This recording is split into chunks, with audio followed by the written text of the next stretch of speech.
ಶ್ರೀ ಗುರುಗಣಪತಿಭ್ಯಾಂ ನಮಃ. ಶ್ರೀ ಶಾರದಾಂಬಾಯೇ ನಮಃ. ಎಲ್ಲ ನನ್ನ ಆತ್ಮೀಯ ವೀಕ್ಷಕ ಬಂಧುಗಳಿಗೆ ನಮಸ್ಕಾರ.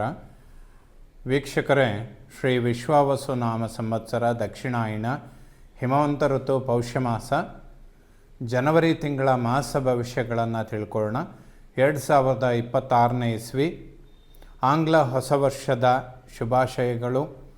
ಎಲ್ಲ ವೀಕ್ಷಕ ಬಂಧುಗಳಿಗೆ ದೈವಾನುಗ್ರಹವಾಗಲಿ, ದೈವಕೃಪೆ ಉಂಟಾಗಲಿ, ಬಹಳಷ್ಟು ಅನುಕೂಲಗಳನ್ನು ಕಾಣುವಂಥವರಾಗಿ ಅಂತ ಹೇಳ್ತಾ ಈ ವಿಡಿಯೋವನ್ನು ಪ್ರಾರಂಭ ಮಾಡೋಣ. ವೀಕ್ಷಕರೇ, 2026ರಲ್ಲಿ ಮುಖ್ಯವಾಗಿ ಬದಲಾಗುವಂತಹ ಗ್ರಹಗಳು ಅಂದರೆ ವರ್ಷಕ್ಕೊಮ್ಮೆ ರಾಶಿಯನ್ನು ಬದಲಾಯಿಸುವಂತಹ ಗ್ರಹಗಳು ಅಂತ ಹೇಳಿದರೆ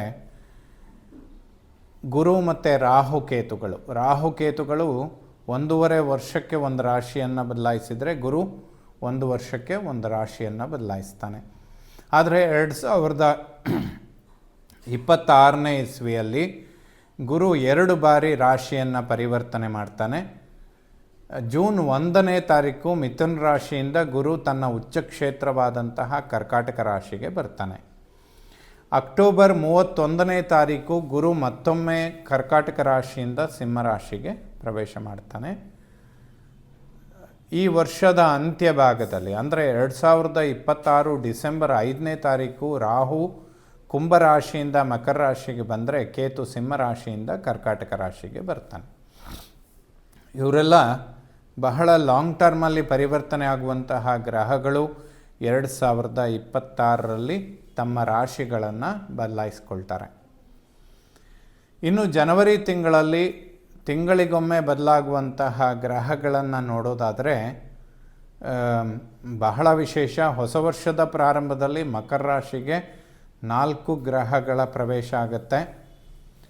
ಜನವರಿ 12ನೇ ತಾರೀಕು ಶುಕ್ರ ಧನುರಾಶಿಯಿಂದ ಮಕರ ರಾಶಿಗೆ ಬಂದರೆ ಜನವರಿ 14ನೇ ತಾರೀಕು ಸೂರ್ಯನು ಕೂಡ ಧನುರಾಶಿಯಿಂದ ಮಕರ ರಾಶಿಗೆ ಬರ್ತಾನೆ.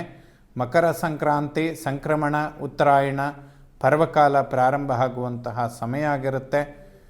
ಎಲ್ಲರೂ ಕೂಡ ಭಗವಂತನ ದರ್ಶನ ಮಾಡಿ ದೈವಕೃಪೆಗೆ ಪಾತ್ರರಾಗಿ ಅಂತ ಹೇಳ್ತಾ ಜನವರಿ 15ನೇ ತಾರೀಕು ಕುಜ ಧನುರಾಶಿಯಿಂದ ಸಿಂಹರಾಶಿಯನ್ನು ಮಕರ ರಾಶಿಯನ್ನು ಪ್ರವೇಶ ಮಾಡ್ತಾನೆ. ಅದೇ ರೀತಿಯಲ್ಲಿ ಜನವರಿ 17ನೇ ತಾರೀಕು ಬುಧನು ಕೂಡ ಧನುರಾಶಿಯಿಂದ ಮಕರ ರಾಶಿಗೆ ಪ್ರವೇಶ ಮಾಡ್ತಾನೆ. ಸೊ ಈ ಎಲ್ಲ ಬದಲಾಗುವಂತಹ ಗ್ರಹಗಳಿಂದ ಆಂಗ್ಲ ಹೊಸ ವರ್ಷ ಜನವರಿ ತಿಂಗಳ ಕನ್ಯಾ ರಾಶಿಯವರ ಮಾಸ ಭವಿಷ್ಯ ಹೇಗಿರುತ್ತೆ ಅಂತ ನೋಡೋಣ. ಕನ್ಯಾ ರಾಶಿಯವರಿಗೆ 5th ಹೌಸಲ್ಲಿ ಅಂದರೆ 5ನೇ ಮನೆಯಲ್ಲಿ 4 ಗ್ರಹಗಳು ಸೇರುವಂಥದ್ದು. ಅದರಲ್ಲೂ ಕೂಡ ರವಿ ಮತ್ತು ಕುಜನ ಯುತಿ ಆಗುವಂಥದ್ದು 5ನೇ ಮನೆಯಲ್ಲಿ. ಪಾಪಗ್ರಹಗಳಿದ್ದರೆ ಪಂಚಮಾರಿಷ್ಟ ಅಂತ ಹೇಳ್ತಾರೆ. ಪಂಚಮದಲ್ಲಿ ಪಾಪಗ್ರಹಗಳಿದ್ದರೆ ಅರಿಷ್ಟ ಅಂತ ಹೇಳಿದ್ದಾರೆ. ಸ್ವಲ್ಪ ಟೆನ್ಷನ್ಗಳು ಜಾಸ್ತಿ ಇರುತ್ತೆ.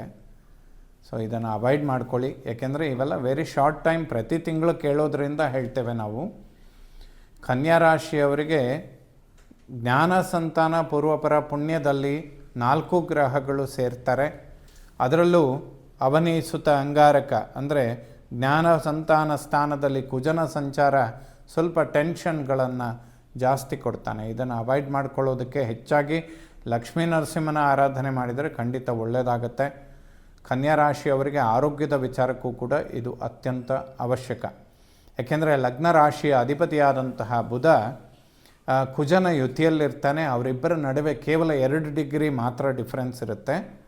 ಸೊ ಮಿನಿಮಮ್ ಶತ್ರುತ್ವ ಇರುವಂತಹ 2 ಗ್ರಹಗಳು ಒಂದೇ ರಾಶಿಯಲ್ಲಿದ್ದಾರೆ ಅಂದರೆ ಮಿನಿಮಮ್ ಒಂದು 10 ಡಿಗ್ರಿ ಡಿಸ್ಟೆನ್ಸ್ ಇದ್ದರೆ ಅದರ ದೋಷಗಳು ಕಡಿಮೆ ಆಗ್ತಾ ಬರುತ್ತೆ. ಸೊ 15ನೇ ತಾರೀಕು ಕುಜ ಮಕರ ರಾಶಿಗೆ ಬಂದರೆ 17ನೇ ತಾರೀಕು ಬುಧ ಬರ್ತಾನೆ, ಕೇವಲ 2 ದಿನದ ವ್ಯತ್ಯಾಸದಲ್ಲಿ. ಸೊ ಹೊಟ್ಟೆಗೆ ಸಂಬಂಧಪಡುವಂತಹ ಆರೋಗ್ಯ, ಜೀರ್ಣಕ್ರಿಯೆ, ಡೈಜೆಷನ್ ಅಥವಾ ಸಣ್ಣ ಪುಟ್ಟ ಸ್ಕಿನ್ ಅಲರ್ಜಿಗಳು ಇದನ್ನು ಹೆಚ್ಚಾಗಿ ಗಮನಿಸ್ಕೊಳ್ಬೇಕು. ಮಕ್ಕಳ ವಿದ್ಯಾಭ್ಯಾಸ, ಆರೋಗ್ಯದ ಬಗ್ಗೆ ಗಮನ ಕೊಡುವಂಥದ್ದು ಅತ್ಯಂತ ಅವಶ್ಯಕವಾಗುತ್ತೆ. 2026ರಲ್ಲಿ ಕನ್ಯಾ ರಾಶಿಯವರಿಗೆ ಜೂನ್ 1ನೇ ತಾರೀಕಿನಿಂದ ಗುರುಬಲ ಪ್ರಾರಂಭ ಆಗುತ್ತೆ. ಅಕ್ಟೋಬರ್ 31ನೇ ತಾರೀಕಿನ ತನಕ ಗುರುಬಲ ಇರುತ್ತೆ. ಸೊ ಈ ವರ್ಷದಲ್ಲಿ ಕನ್ಯಾ ರಾಶಿಯವರು ಬಹಳಷ್ಟು ಒಳ್ಳೆಯ ಫಲಗಳನ್ನು ಕಾಣೋದಕ್ಕೆ ಖಂಡಿತವಾಗ್ಲೂ ಅವಕಾಶಗಳಿದೆ.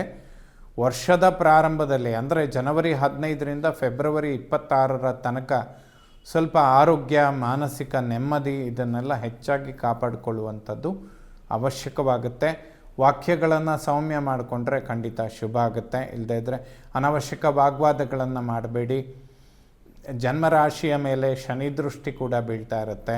ಈಶ್ವರನ ಆರಾಧನೆ ಮಾಡುವಂಥದ್ದು ಕುಟುಂಬದಲ್ಲಿ ಸೌಖ್ಯ ಮತ್ತು ನೆಮ್ಮದಿಯನ್ನು ಕೊಡುತ್ತೆ. ಒಡಹುಟ್ಟುಗಳ ಸ್ಥಾನಾಧಿಪತಿಯಾದ ಕುಜ ಉಚ್ಚ ಕ್ಷೇತ್ರದಲ್ಲಿರ್ತಾನೆ. ಧನಾಗಮನಗಳು ಶುಭ ಆಗುತ್ತೆ. ಒಡಹುಟ್ಟುಗಳ ನಡುವೆ ಸಾಮರಸ್ಯ ಅಂದರೆ ಅಣ್ಣ ತಮ್ಮಂದಿರು, ಅಕ್ಕ ತಂಗಿಯರ ನಡುವೆ ಸಾಮರಸ್ಯ ಕೂಡ ಅನುಕೂಲಕ್ಕೆ ಬರುತ್ತೆ. ಒಬ್ಬರಿಂದ ಒಬ್ಬರಿಗೆ ಬಹಳ ಶುಭ ಫಲಗಳನ್ನು ಕಾಣುವಂತಹ ಸಮಯ. ಏಕೆಂದರೆ ಭ್ರಾತೃಕಾರಕನಾದಂತಹ ಕುಜನು ಕೂಡ ಉಚ್ಚ ಕ್ಷೇತ್ರದಲ್ಲಿರ್ತಾನೆ. ಖಂಡಿತ ಶುಭ ಫಲಗಳನ್ನು ಕಾಣ್ತೀರಾ. ಸ್ವಲ್ಪ ಆರೋಗ್ಯದ ಬಗ್ಗೆ ಗಮನ ಕೊಡುವಂಥದ್ದು ಸೂಕ್ತ. ಯಾವುದೇ ಹಣಕಾಸಿನ ಒಂದು ಬ್ಯಾಂಕ್ ಲೋನ್ಗಳಾಗಲಿ ಇಂತಹ ಎಕ್ಸ್ಪೆಕ್ಟೇಷನ್ಗಳಿದ್ದರೆ ಕನ್ಯಾ ರಾಶಿಯವರು ಫೆಬ್ರವರಿ 26ರ ನಂತರದಲ್ಲಿ ಅನುಕೂಲಗಳನ್ನು ಕಾಣ್ತೀರ. ಮಾತೃಸ್ಥಾನಾಧಿಪತಿ ಗುರು ಕರ್ಮದಲ್ಲಿದ್ದಾನೆ. ಆ ಸ್ಥಾನದ ಮೇಲೆ ಗುರುದೃಷ್ಟಿ ಬೀಳ್ತಾ ಇದೆ. ಮಾತೃವಿನ ಆರೋಗ್ಯದಲ್ಲಿ ಅಭಿವೃದ್ಧಿಗಳನ್ನು ಎಕ್ಸ್ಪೆಕ್ಟ್ ಮಾಡ್ಬೋದು. ಹೊಸ ವಾಹನ ಖರೀದಿ ಮಾಡುವಂಥದ್ದು ಅಥವಾ ಪ್ರಾಪರ್ಟಿ ವಿಚಾರಗಳು ಕನ್ಯಾ ರಾಶಿಯವರಿಗೆ ಖಂಡಿತ ಅನುಕೂಲಗಳನ್ನು ಕೊಡುತ್ತೆ. ಸಂತಾನದ ವಿಚಾರದಲ್ಲಿ ಸುಬ್ರಹ್ಮಣ್ಯನ ಸ್ತೋತ್ರಗಳನ್ನು ಪಠನೆ ಮಾಡಿದರೆ ಖಂಡಿತ ಒಳ್ಳೆಯದಾಗುತ್ತೆ. ಮಕ್ಕಳ ಆರೋಗ್ಯ ಮತ್ತು ವಿದ್ಯಾಭ್ಯಾಸಕ್ಕಾಗಿ ಲಕ್ಷ್ಮೀ ನರಸಿಂಹನ ಆರಾಧನೆ ಮಾಡಿದರೆ ಖಂಡಿತ ಶುಭ. ಇದು ಅತ್ಯಂತ ಮುಖ್ಯವಾಗಿ ಬೇಕಾಗಿರುವಂಥದ್ದು ಜನವರಿ 15ರಿಂದ ಫೆಬ್ರವರಿ 26ರ ತನಕ. ಎಷ್ಟು ಸಾಧ್ಯ ಅಷ್ಟು ಲಕ್ಷ್ಮೀ ನರಸಿಂಹನ ಸ್ತೋತ್ರಗಳನ್ನು ಓದಿದರೆ ತುಂಬ ಒಳ್ಳೆಯದಾಗುತ್ತೆ. ಮಕ್ಕಳ ಆರೋಗ್ಯ, ವಿದ್ಯಾಭ್ಯಾಸ ಹಾಗೆ ಸಂತಾನದ ಅಂಚಿನಲ್ಲಿರುವಂಥವರಿಗೆ ಅನುಕೂಲಗಳನ್ನು ಅಥವಾ ಯಾವುದಾದ್ರೂ ಸಮಸ್ಯೆಗಳು ಬರುವಂಥದ್ದಿದ್ದರೆ ತಡೆಯೋದಕ್ಕೆ ಸಾಧ್ಯ ಆಗುತ್ತೆ. ಷಷ್ಠದಲ್ಲಿ ರಾಹುವಿನ ಸಂಚಾರ. ಯಾವುದೇ ಶತ್ರುಬಾಧೆಗಳಿರೋದಿಲ್ಲ. ಒಬ್ಬರಿಂದ ಒಬ್ಬರಿಗೆ ಅನುಕೂಲಗಳಾಗುತ್ತೆ. ಯಾವುದೇ ಪ್ರಾಪರ್ಟಿ ಅಥವಾ ಇನ್ವೆಸ್ಟ್ಮೆಂಟ್ಗಳನ್ನು ಮಾಡೋದಿದ್ದರೆ ಸ್ವಲ್ಪ ವೆಯ್ಟ್ ಮಾಡಿದರೆ ಒಳ್ಳೆಯದು. 2026 ಜೂನ್ 1ರ ನಂತರ ಕನ್ಯಾ ರಾಶಿಯವರಿಗೆ ಗುರುಬಲ ಬರುತ್ತೆ. ಖಂಡಿತ ಆ ನಂತರದಲ್ಲಿ ಅನುಕೂಲಗಳನ್ನು ನೋಡ್ತೀರಾ. ಸಾಧ್ಯವಾದರೆ ಅತ್ಯಂತ ಮುಖ್ಯವಾದಂತಹ ವಿಚಾರಗಳು ಅಂದರೆ ವಿದ್ಯೆ, ಪ್ರಾಪರ್ಟಿ, ವಿವಾಹ, ಸಂತಾನ ಇದನ್ನೆಲ್ಲ ಜೂನ್ 1ನೇ ತಾರೀಕಿನ ನಂತರ ಅಲ್ಲಿಯ ತನಕ ಸ್ವಲ್ಪ ಅವಾಯ್ಡ್ ಮಾಡಿದರೆ ಖಂಡಿತ ಒಳ್ಳೆಯದಾಗುತ್ತೆ. ಯಾವುದೇ ಶತ್ರುಬಾಧೆಗಳಿಲ್ಲ. ಖಂಡಿತ ಅನುಕೂಲಗಳನ್ನು ಕಾಣ್ತೀರಾ. ಸಪ್ತಮದಲ್ಲಿ ಶನಿ ಸಂಚಾರ ಆಗುವಂಥದ್ದು ದಂಪತಿಗಳ ನಡುವೆ ಸಾಮರಸ್ಯ.